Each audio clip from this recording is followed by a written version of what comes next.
Bonjour à tous, c'est Thierry. Aujourd'hui, on est le 1er mai, pardon, 2023. Je vais vous faire un petit topo sur le cours de Virbac sur plusieurs unités de temps différentes. On va commencer par l'unité de temps vraiment très long terme, l'unité de temps trimestrielle.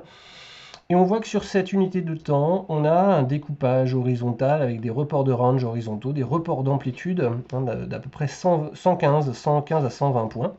Vous voyez qu'on a une première zone de polarité ici, un tout petit peu au-dessus des 100, dans la zone des 100, 105, 105 euros, et que si on fait un premier report de range vers le niveau de range suivant qui se trouve à 220, vous voyez très nettement là, les hauts de tous ces corps de bougies qui passent par cette zone-là, une zone de polarité horizontale, qui a été validée également ici. Vous voyez bien hein, le bas des corps ici, et ici le petit plus bas qu'on a fait en octobre 2022 marque bien cette zone-là. Eh bien, si on fait des reports de range, on s'aperçoit en fait que le plus haut historique de l'action correspond, on arrive à 450, et que on a bien un niveau intermédiaire dans la zone des 335 en trimestriel qui correspond également à une zone de rebond sur lequel on a eu des achats là-dessus matérialisés par les mèches basses. Donc premier niveau de lecture sur Virbac.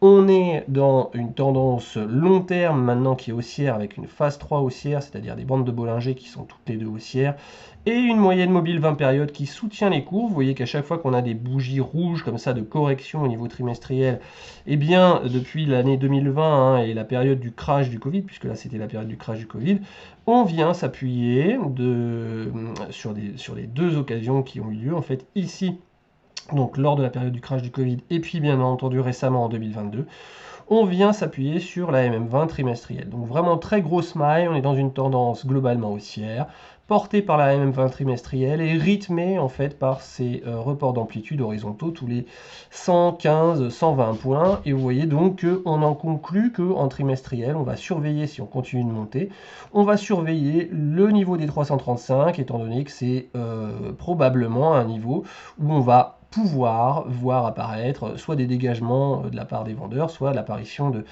dégagements de la part des acheteurs évidemment, ou l'apparition de vendeurs. En tout cas, on surveillera cette zone pour voir si on arrive à s'en affranchir, et en particulier au fur et à mesure que le deuxième trimestre 2023 va s'avancer vers son terme. On passe ensuite à l'unité mensuelle, et dans l'unité mensuelle, c'est intéressant de voir que on a la possibilité de faire ce qu'on appelle un drapeau. En tout cas, on a un début de cette figure. Alors un drapeau, c'est quoi? On a une première vague haussière. Alors en particulier, moi, je la ferai partir, vous voyez, du rebond sur la MM20 mensuelle, cette fois-ci ici, en février 2021, dans la zone des 200.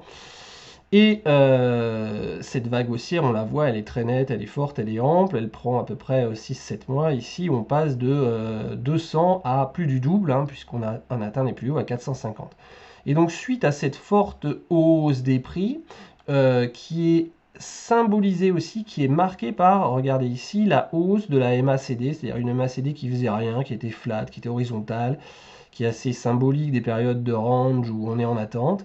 Eh bien, la MACD prend du champ, elle monte, elle marque un plus haut également avant de se retourner à la baisse et de rentrer dans la deuxième partie de cette figure donc, dont je suis en train de vous parler de drapeau potentiel.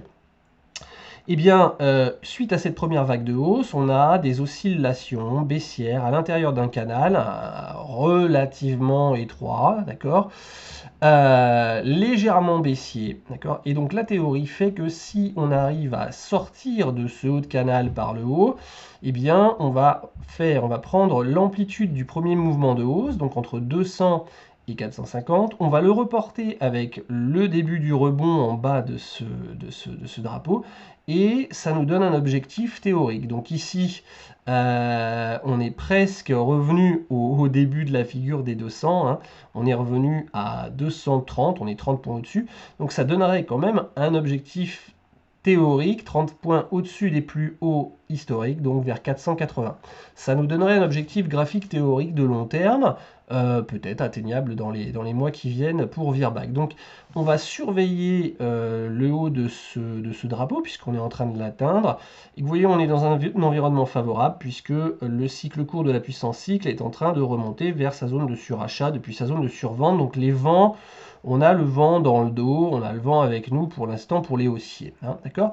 Maintenant, on arrive sur une zone vraiment de surveillance importante en termes de résistance au niveau mensuel, puisque à la fois vous avez le haut de ce canal baissier donc, que je vous ai tracé. Alors, vous voyez que le gros Marubozu baissier qu'on a eu ici en septembre 2022 nous a fait d'ailleurs travailler ce support baissier avec une volonté de l'enfoncer et de clôturer en dessous, mais heureusement on est venu au contact de la Bollinger inférieure ici, et donc ça a suffi pour arrêter l'hémorragie et pour nous faire rebondir. Donc là on est dans cette phase de rebond, on est dans une phase horizontale, on est dans une phase de range large entre les bandes de Bollinger, une MM20 qui se trouve au milieu, qui est également horizontale, qui est un petit peu l'arbitre hein, entre le plus haut et le plus bas de cette grosse zone de range en mensuel. Vous voyez qu'on est en train de remonter en direction de la MM20 et que cette MM20 correspond en plus à la position de la bande de Mogalef supérieure, qui est un autre outil qui a été utilisé par Éric Lefort, qui est l'un des fondateurs, Mogalef, Lef comme Lefort, de cet outil. Et c'est une variante des bandes de Bollinger en termes de volatilité.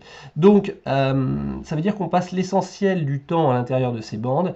Et donc, lorsqu'elle rejoint ici la MM20, elle marque un autre objectif et un autre niveau de résistance. Donc, vous voyez qu'on a un faisceau de résistance ici en mensuel. Si je joue un petit peu, vous avez d'abord le haut vraiment de ce canal baissier qui passe en fait dans la zone de ce niveau horizontal des 320. Les 320, c'est quoi? C'est le milieu du corps justement de ce gros Marubozu. Marubozu, si vous ne savez pas ce que c'est un terme utilisé en chandelier japonais. Vous irez regarder sur le web, il y a une littérature abondante là-dessus. Alors je triche un tout petit peu parce qu'il y a un très léger ici, une très légère mèche basse, mais enfin bon, voilà, on est dans l'esprit de cette figure qui est une bougie essentiellement dominée par les baissiers du début à la fin. On ouvre au plus haut, on finit au plus bas ou quasiment au plus bas.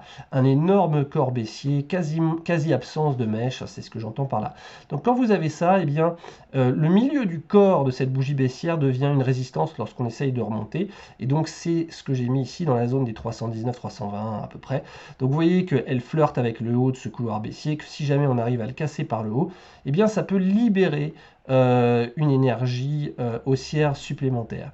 Si on regarde maintenant l'unité hebdomadaire, et après on ira dans l'autre sens, je vais vous expliquer pourquoi en termes de domino.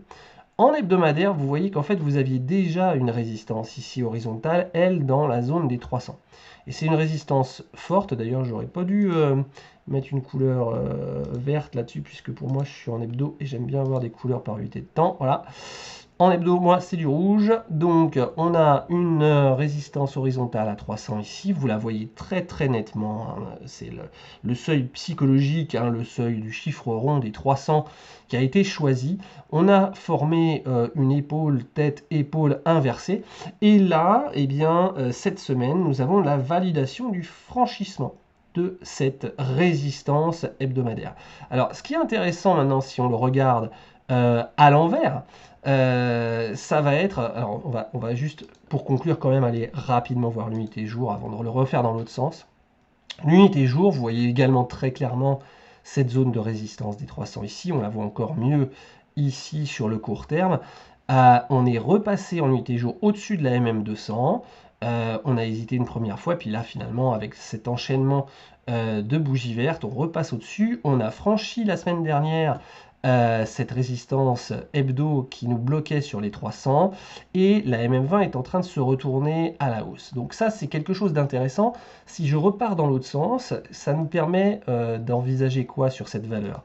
Eh bien, ça nous permet d'envisager la contagion progressive d'une tendance haussière des unités courtes vers les unités plus longues, puisque on voit qu'on est en train progressivement d'enfoncer les résistances sur des unités de plus en plus longues. On commence par l'unité jour ici, on vient de franchir victorieusement à la hausse la MM200. Vous savez que la MM200, moyenne mobile 200 périodes, c'est souvent un indicateur qui est là pour le long terme, pour démarquer entre une tendance haussière et une tendance baissière. Alors c'est mieux que la MM200 soit haussière que baissière, on est bien d'accord, mais là elle est quasi horizontale et il faut quand même bien noter qu'effectivement on a réussi à passer au-dessus et elle sert désormais de support et qu'on a une MM20 qui commence à se retourner à la hausse. Donc premier indice de retournement haussier et clairement de victoire, des haussiers face à une résistance sur les 300. Hein. Donc ça, c'est le premier signal positif.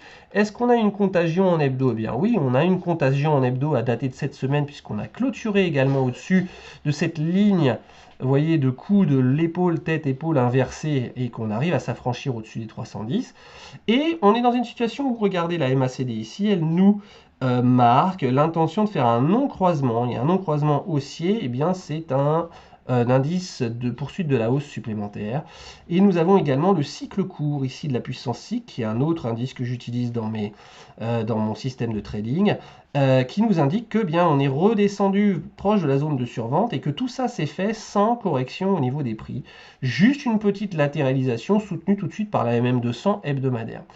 Donc ça veut dire que si le cycle court ici se retourne à la hausse et si la MACD continue de monter, eh bien nous avons du potentiel au niveau technique ici. Nous avons du potentiel pour une poursuite de la hausse, une continuation de la hausse des prix supplémentaires. Nous avons vaincu une résistance jour, nous avons vaincu cette semaine une résistance hebdomadaire au niveau des 300, et donc retournons-nous à nouveau vers l'unité mensuelle cette fois-ci. Nous voyons que des résistances se trouvent tout de suite au-dessus de nous et que la bougie du mois comment dirais-je, d'avril n'a pas encore vaincu cet obstacle. Par contre, donc je vous rappelle ce que je vous disais en début de vidéo, la formation d'un drapeau éventuel qui sera validé si on arrive à dépasser la zone de cette résistance oblique et donc de cette résistance horizontale, hein, qui sont dans un mouchoir le mois suivant, pourrait nous donner un objectif théorique au-dessus des plus hauts historiques de la valeur, vers les 480. Donc ça nous donne un objectif très intéressant sur le long terme. Évidemment, moi ce que je fais, et je vous rappelle que les vidéos que je fais ne sont jamais des conseils d'achat ou de vente, hein. Je vous partage juste mes visions des choses et j'essaye de décortiquer sur plusieurs unités de temps. Je vous donne jamais de conseils. Mais moi, si je prends des positions sur cette valeur-là, eh bien, je vais répartir mon risque sur plusieurs unités de temps, évidemment. Et je vais alléger mes positions lorsque j'atteins des objectifs intermédiaires.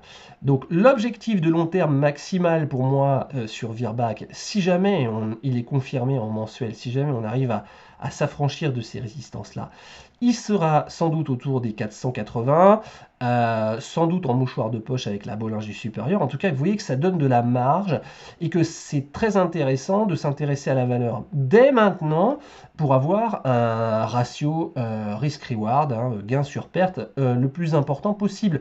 L'idée étant de conserver une partie de ses positions sur la hausse jusqu'à l'objectif long terme, d'accord, tout en prenant des bénéfices intermédiaires sur les unités un petit peu inférieures, donc l'unité hebdomadaire en particulier, et pourquoi pas en prenant un stop loss qui nous permette comment dirais-je, avoir un gros ratio risk-reward, donc un stop loss qui se positionnerait sur l'une des unités de temps inférieures, donc soit l'unité de temps hebdomadaire. Je donne un exemple tout à fait théorique, encore une fois je ne vous donne pas de conseils, mais ça peut être tout simplement la MM20 en clôture hebdomadaire, puisqu'on voit qu'aujourd'hui elle est en train de se retourner légèrement à la hausse, suivie par les Bollinger également haussières, et que pour l'instant, dans l'idée d'une cassure haussière victorieuse des 300 et une poursuite de la hausse, eh bien il faudrait bien entendu pas qu'on enfonce la MM20 en clôture hebdo, ça remettrait le scénario en cause, et donc ça voudrait dire stop pour moi par exemple,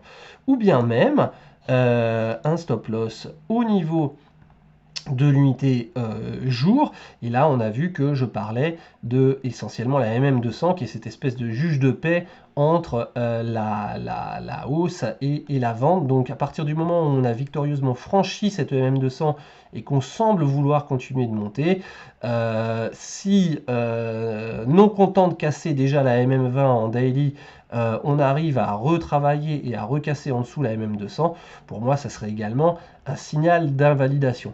Vous voyez que dans les deux cas, on parle par rapport au cours actuel d'une prise de risque d'à peu près une vingtaine de points, voire, voyons voir en hebdo, sur la MM20, voilà, une trentaine de points, avec un potentiel sur le long terme évidemment, hein, de plus de 150 points, hein, puisqu'on parle de 480, et pour être sage, on va chercher simplement le double top, les plus hauts historiques et la zone de la bolle sup, donc 150 points de hausse, ça nous fait un ratio gain-risque de plus de 5 pour 1. Donc c'est une configuration qui est intéressante et que je vous invite à surveiller dans les semaines qui viennent. Encore une fois, il ne s'agit jamais d'un conseil d'achat, mais voilà, je trouve que c'est une configuration à laquelle on peut s'intéresser, surtout dans les semaines qui arrivent, pour voir si on arrive à casser ou pas les résistances mensuelles qui se trouvent juste au-dessus de nous. Je vous souhaite d'excellents investissements.